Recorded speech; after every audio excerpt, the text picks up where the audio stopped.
For roughly 20 years, there was one relationship in financial markets you could set your watch to. When real interest rates went up, gold went down, almost without exception. It was one of the most reliable mechanical relationships in all of investing. That relationship has broken down, and it's happening again right now. At the same moment, 7 major Wall Street banks have gold price targets sitting meaningfully above where the metal trades today. And at the same moment, credit markets are flashing a warning about AI spending that most gold investors haven't connected to their own portfolios yet. Tonight, I want to walk you through 3 things that are happening at the same time. Why the old gold and interest rates rulebook stopped working. What the banks are actually saying right now with real numbers, not rounded up headlines. And why a credit market warning coming out of the AI sector matters more for your gold and silver than you'd expect. Stay with me because these 3 threads connect in a way that most coverage treats as 3 separate stories. Section 1. The rule that broke. Let's start with the mechanism because you need to understand it before any of the rest makes sense. For roughly 2 decades, from the early 2000s through 2021, gold and real interest rates, meaning interest rates adjusted for inflation, moved in a tight inverse relationship. When real rates fell, gold rose. When real rates climbed, gold fell. Analysts measured this using the 10-year Treasury inflation-protected securities yield, and the correlation held remarkably well, historically averaging around negative 0.7 on a rolling basis, which in plain terms means the two moved opposite each other with real consistency. Starting in 2022, that relationship began to break down. Real interest rates rose sharply as the Federal Reserve hiked rates aggressively to fight inflation, and under the old rulebook, gold should have fallen hard. Instead, gold stayed resilient, and by 2024 and 2025, it was hitting fresh records even as real yields sat firmly positive. The reason, according to analysts who've studied this closely, is that central bank buying replaced exchange-traded fund flows as the dominant force setting gold's price. Central banks don't buy or sell gold based on this quarter's interest rate. They buy based on decade-long reserve diversification strategy. And when that kind of buyer becomes the marginal price setter, the old rate-driven playbook stops explaining the moves. Here's the twist worth understanding because it's more nuanced than a simple story. In recent months, as real yields have climbed again alongside a hawkish Federal Reserve, some of that old inverse relationship has started reasserting itself, and gold has come under renewed pressure. So the honest picture isn't the old rule is dead forever, it's that gold now responds to 2 forces at once, the real yield cycle and the structural central bank bid. And depending on which force is dominant in a given stretch, gold can look either tightly rate sensitive or stubbornly decoupled. That's a more useful way to think about it than either extreme. Quick ask before we move on. If understanding why gold sometimes ignores interest rates entirely and sometimes tracks them closely has been confusing to you, hit subscribe, because we'll keep breaking down exactly which force is driving the market as it shifts. And I want to know, did you already know about this real rates decoupling? Or is this the first time you're hearing the mechanism explained clearly? Tell me in the comments, I read every one. Now let's get into what the banks are actually saying right now because the numbers themselves are worth hearing in full. Section 2. What the banks are actually forecasting. Here's where I want to give you the real current numbers, not a rounded up headline version. Goldman Sachs currently has a year-end 2026 target of $4,900 an ounce, a figure the bank actually cut from $5,400 back in June, citing fading ETF inflows and the market pricing out expected rate cuts. JP Morgan sits meaningfully higher with a target in the $5,000 to $5,055 range for the back half of the year. UBS remains among the most constructive of the major banks, with a target in the $5,400 to $5,500 range and an explicit upside scenario as high as $7,200 if geopolitical risk escalates materially.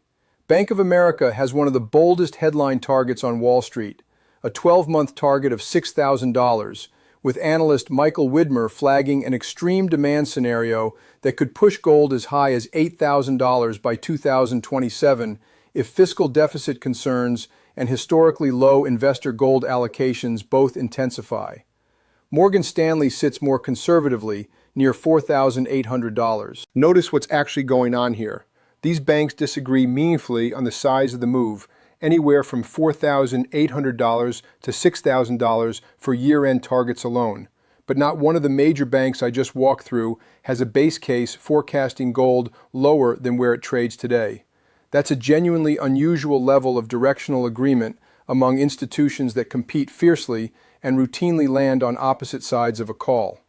The disagreement here isn't up versus down, it's how far up, which tells you something about where the collective institutional read currently sits. It's worth being fair about the track record here too, because banks have been wrong before, repeatedly. When gold first crossed into record territory in late 2024, the average year-end bank forecast at the time badly undershot where gold actually ended up. And that pattern repeated through 2025. Gold has consistently outrun the forecasts built around it. That's not a reason to treat every bank number as gospel. It's a reason to notice that when these banks have erred, they've erred by underestimating gold, not overestimating it. Section 3. The credit market warning few gold investors are watching. Now here's the piece that connects to something most gold-focused coverage completely misses, because it's coming out of the credit markets around AI spending, not out of the gold market itself. Oracle's 5-year credit default swap spread, essentially the price of insuring against Oracle defaulting on its debt, climbed to roughly 203 basis points in recent weeks, the highest level on record going back to 2008 during the depths of the global financial crisis. That's not a small technical move. It reflects bond investors demanding significantly more compensation to hold Oracle's debt, driven directly by concern over the scale of the company's AI infrastructure spending. In its most recent fiscal year, Oracle spent roughly $55.7 billion on capital expenditures building out AI data centers. And even with operating cash flow rising 54% year over year to $32 billion, the company still posted negative free cash flow of nearly $24 billion. Rating agencies have taken notice too, with S&P Global cutting Oracle's credit rating one notch, leaving it just one step above speculative grade. And it's not isolated to Oracle. Credit default swap spreads tied to Alphabet, Amazon, Meta, and other major AI infrastructure spenders have also been climbing, with Alphabet's own spread hitting a record after the company reported negative free cash flow. Analysts covering credit markets have described Oracle's CDS specifically as having become a go-to proxy for broader anxiety about AI capital spending across the entire sector, a way for investors to hedge against the possibility that the debt being taken on to build all this AI infrastructure matures before the revenue to pay for it actually materializes. Here's why this connects to gold and silver. When credit markets start pricing real stress into some of the largest, most richly valued companies on earth, companies that have been the primary engine holding up broader stock market gains, it's exactly the kind of environment that historically pushes capital toward assets that don't carry counterparty risk. Gold doesn't depend on Oracle's cash flow or Alphabet's CapEx budget, or whether AI revenue ever catches up to AI spending.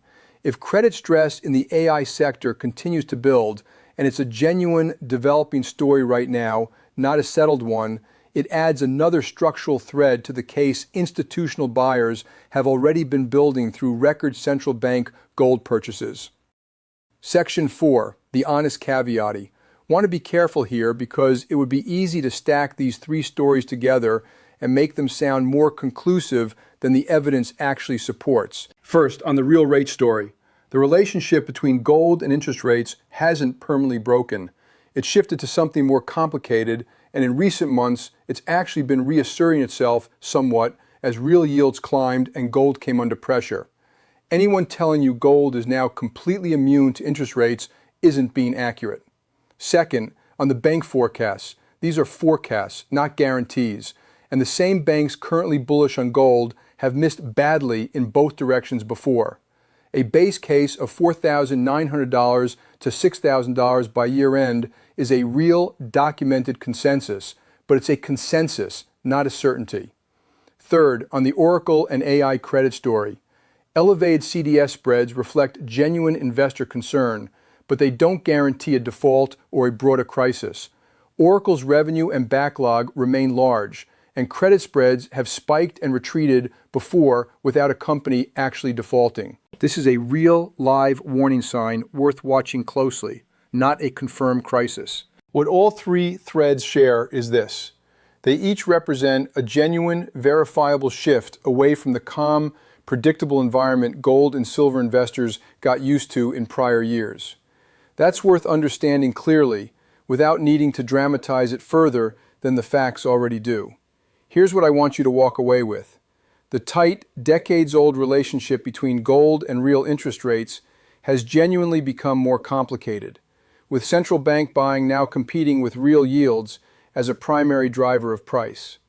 7 of the largest banks on Wall Street currently have year-end gold targets ranging from $4,800 to $6,000, all of them above today's price, a level of directional agreement that's unusual even if the specific numbers vary widely.